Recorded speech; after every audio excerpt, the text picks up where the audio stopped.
About the cognitive emotional side of motivation, change, discipline, how to create new habits, how not to just utterly suffer through a weight loss program or any other changes that you're trying to create in your life, whether it's health related or not. I came across a blog post of mine that has been in my drafts since I started the blog. I've slowly been adding to this. Right now it's titled How to Master Your Mindset. I don't know if I'll keep that title, but I've just been going in there and adding to it. There's a lot of topics in here, but the main concept is cognitive dissonance. And don't know if any of you have heard me say that before. It's a fun word for me. I enjoy using it because I see it often. And that is when basically you know that something is either good or bad for you and you do the complete opposite. So an example I like to use, because I love donuts, is donuts are not inherently bad, but I know that if I eat donuts, multiple donuts every single day, it may have a negative health consequence. And cognitive dissonance will come in where I know that, I'm very aware of it, yet I continue to do it anyways. Kind of like smoking. Now with smoking, you have that full addiction component where the chemicals in your brain have actually changed because of the addictive properties. But cognitive dissonance can be used around substances that are addictive, or it doesn't even have to be around substances. It could be something that you are doing or not doing. Kind of like saying you're morbidly obese, you know you need to exercise, even if it's not even going to the gym, it's just going for a 5-minute walk, what have you, yet you still, every day, you tell yourself you're gonna do it and then you don't. That goes right hand in hand with self-sabotage and why we do it, what's the actions behind it. And it all boils down to a couple of things, but blanket terms, self-esteem and self-worth. Do you think you're worthy of actually doing these things to get yourself to a point where you're healthy? Defiance, yes, it's self-defiance. And it's funny because it's like, who are you defying? Who pointed their finger at you like you were a little child and was like, if you don't do this, you're gonna be in trouble, when we're just trying to help ourselves, but we've been in that pattern for so long of disappointing ourselves, hurting ourselves, turning our back on ourselves. We have no safe space even with our own body. We have no trust in ourselves that if we even try something new, what difference is it gonna make anyways, because we've tried it in the past and we failed, so why even start? That's the mindset of many people. Many clients I have come on like that. Like, I've done this so many times, what's different this time? And you take all of your locus of control and you put it externally and you start to blame it on outside factors because it's just too painful to say, this is something that I need to do. I'm in control. So I'm just going to completely just ignore it. I'm going to be defiant. I'm going to sabotage myself. And then I'm going to blame everything else around me. I'm going to blame all my circumstances. I'm going to blame all the people in my life. I'm going to blame food. I'm going to blame my past. I'm going to blame my genetics. I've heard it all.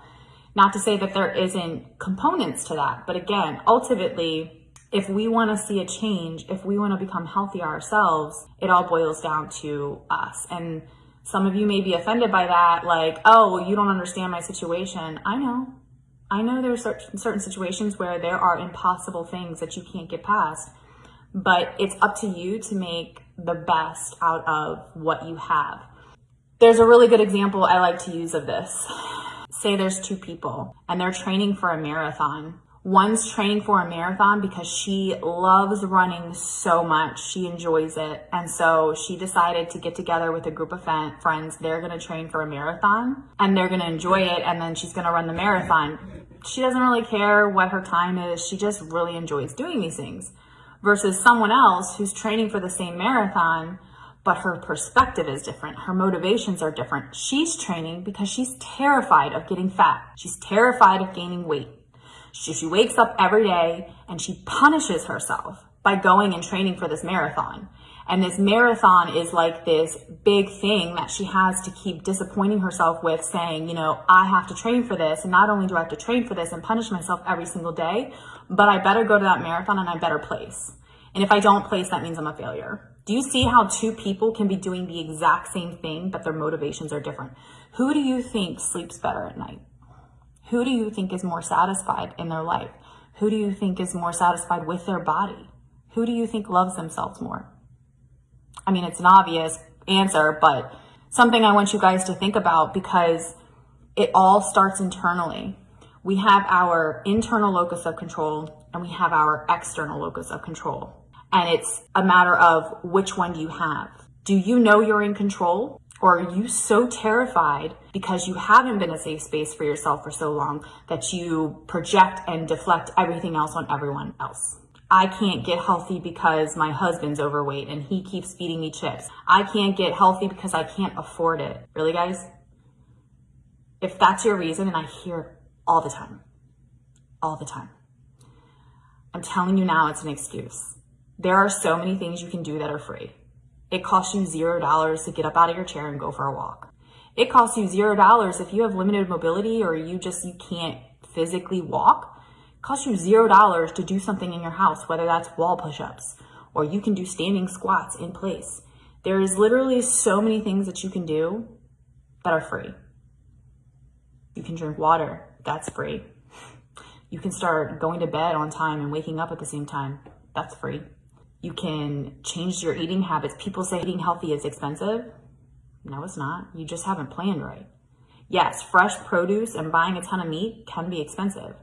But if you strategize and you talk to some people who are already doing the thing, you want to be like someone or you want to do something that someone else is doing, talk to them. Mimic them. Have a conversation. What are their habits? How can you do what they're doing so you can take back control of what you're doing in your life? Are people just going back to that victim mentality of everything's out of my control, nothing is my fault, my situation is awful? Okay, well, why don't we shift your attitude to not what you can't do, but what you're capable of doing in the situation? Not feeling hopeless from whatever's happening to you and realizing that you're in control of how you're going to go about managing the situation and handling the situation. And if it's something that happened to you, like say you got COVID and you're like, I'm sick and it's not that anyone did anything to me, so I can't blame anyone but myself. Okay, that sucks, but what are you gonna do about it? Are you just gonna lay in bed all day and say, I feel awful? Are you gonna like day by day, first of all, be grateful that you're not in the hospital. Be grateful that you have a roof over your head so that while you are sick, you have a comfortable place to be sick and a place to be well. If you're taking off work, at least you have a job to go back to.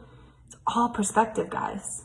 It's all in what you're thinking in your head and what you're feeling in your heart. And it's hard. It's so painful to transition from it's everyone else's fault and then one day it hits you like a ton of bricks and you realize this whole time you've been in control and you've been allowing everyone else to take that over for you.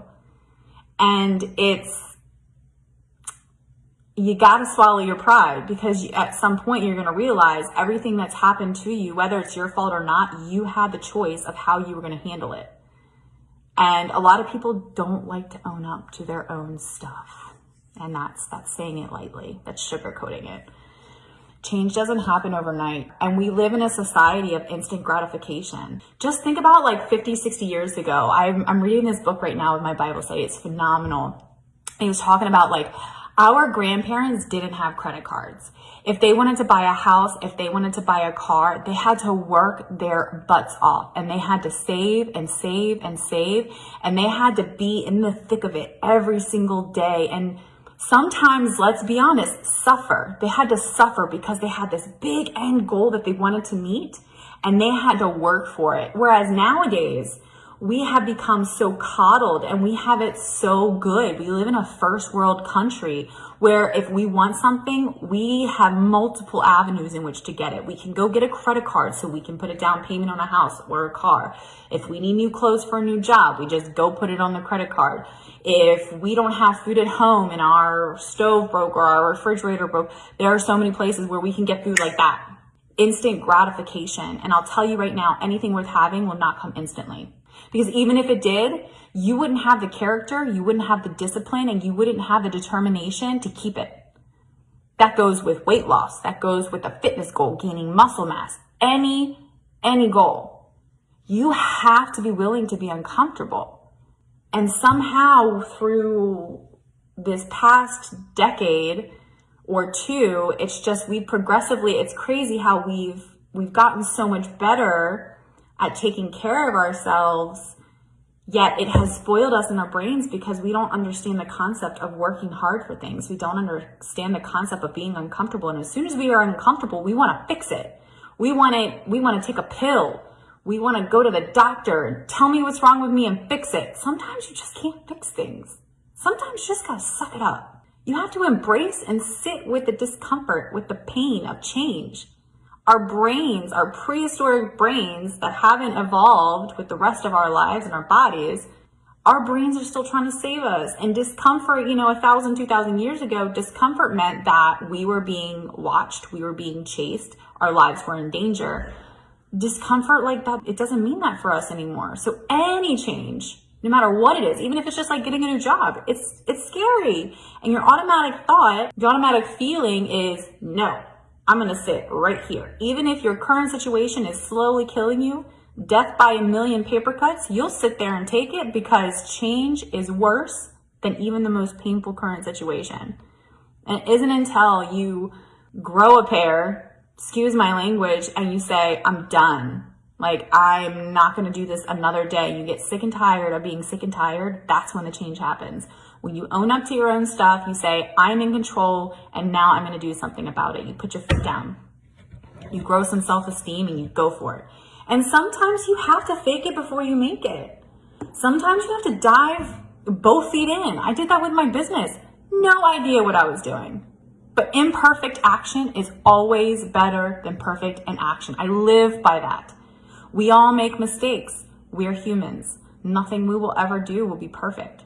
But I'll tell you what, going for a walk 1 day per week is better than going for no walk at all. Going to the gym 1 day per week is better than no gym days at all. Trying to drink 100 ounces of water just 1 day per week is better than nothing at all. A lot of people get so overwhelmed with what needs to happen. They get so overwhelmed with this long-term goal. They forget that they can take these tiny little wins along the way. And that's what I teach clients to do. You see this big goal. Okay, well, let's break it down and let's walk baby steps, 1 day at a time, 1 hour at a time. Do whatever you gotta do. Don't look at anyone else around you. Put those horse blinders on. Pay attention to yourself.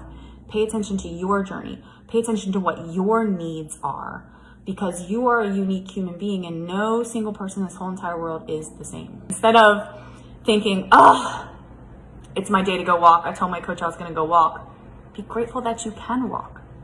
Because there's people out there who can't use their legs. There's people out there who don't have legs. Imagine that gratitude alone, it literally releases endorphins in your brain. And that alone can give you a kickstart. That's why there's evidence that if you wake up and you do gratitudes every morning, you write down things that you're grateful for, even the tiniest little things. I'm grateful that I woke up this morning. That's it. If you've got nothing else in this world to be grateful for, break it down to anything. I'm grateful for the ability to be sitting here writing right now. I'm grateful for the fact that I have a pen and paper. It's that simple. Tiny, tiny little wins. And the change will eventually happen. 1 day at a time. I do it at the gym right now. I see my workouts and I get overwhelmed because I'm just like, I'm going to be so tired, and I break it down. 1 set at a time. 1 rep at a time. If I have a set that's like 3 or 4 reps in it, I break it down by rep. 1 rep, pause, take a deep breath. 1 rep, pause. I slow it down as much as I need to, because what's the rush? Do it right. Anyone can in fact change your situation, regardless of what it is. And if all you can do is in a situation, if it's hopeless and there's literally nothing you can do to stop the situation, you can at least accept it. Chronic diagnoses. Someone dies. Death is hard. Grief is hard. Grief is scary because everyone's grief timeline is different.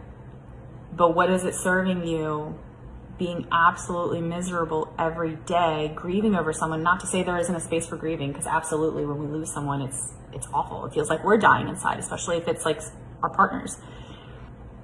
But at some point, you have to make an active choice inside of you and say, they're not coming back.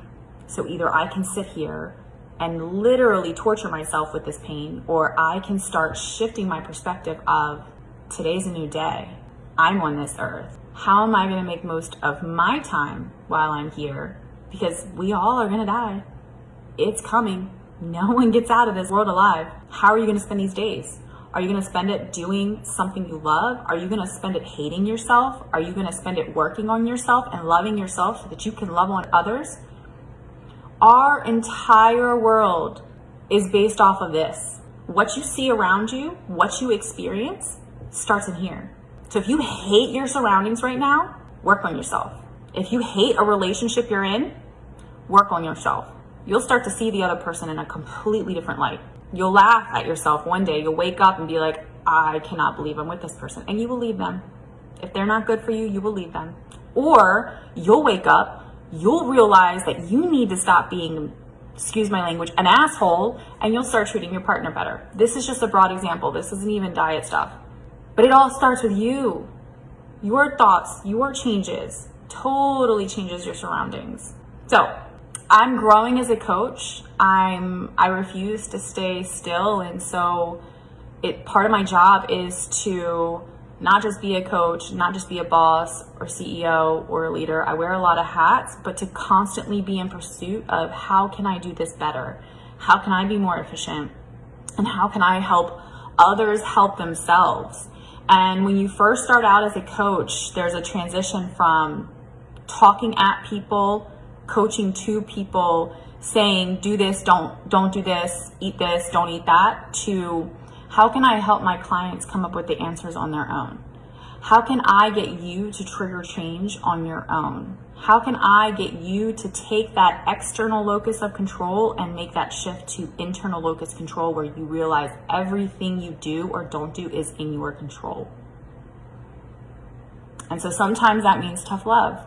Sometimes that means I have to be truthful and it's going to hurt somebody's feelings. But if it ultimately helps you to create change, wake up, realize what you are doing wrong, realize what you need to do,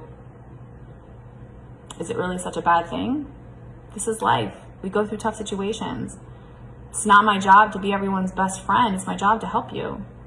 Help you help yourself. That's a big one. Help you help yourself.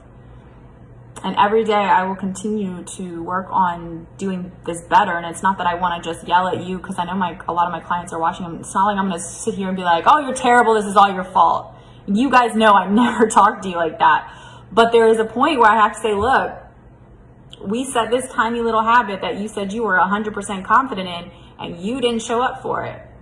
And that's not on me, that's on you. Because we agreed on this and you still didn't show up. So why didn't you show up for yourself? And you're going to have to answer to it. You're going to have to respond, whether it hurts or not, because we're all grown adults here. And that, my friends, is emotional intelligence. Some of the smartest people in the world don't have that. And in my opinion, emotional intelligence is better than IQ.